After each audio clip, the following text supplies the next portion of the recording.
નમસ્કાર મિત્રો, હાલની પરિસ્થિતિમાં મારા ગુજરાતના ખેડૂતની પરિસ્થિતિ ખૂબ જ દયનીય છે. એક તો કુદરત રૂઠે છે અને વધુમાં સરકારો ખેડૂતો ઉપર રૂઠે છે.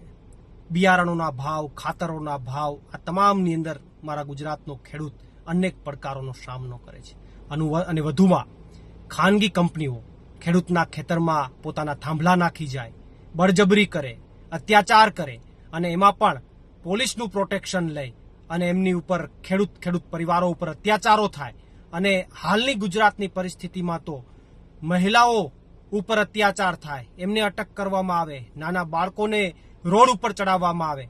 આ તમામ પરિસ્થિતિઓ જે પણ અત્યારે ગુજરાતમાં ઊભી થઈ છે એ અન્યાયની સામે લડવા માટે અને જે કંઈ પણ ખેડૂતના ખેતરમાં ખોટી રીતે થાંભલાઓ નાખવામાં આવે છે એનું યોગ્ય વળતર મળે, આ તમામ મુદ્દાઓને લઈને આવતીકાલે મારા ગુજરાતના ખેડૂતો એક વિશાળ ટ્રેક્ટર રેલી સાથે ગાંધીનગર જવાના છે.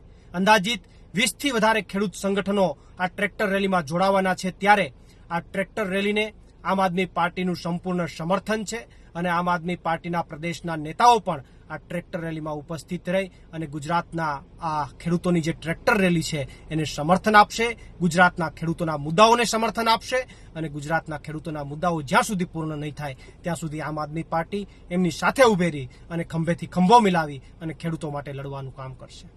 પ્રવીણ રામ, પ્રદેશ ફ્રન્ટલ અધ્યક્ષ, આમ આદમી પાર્ટી.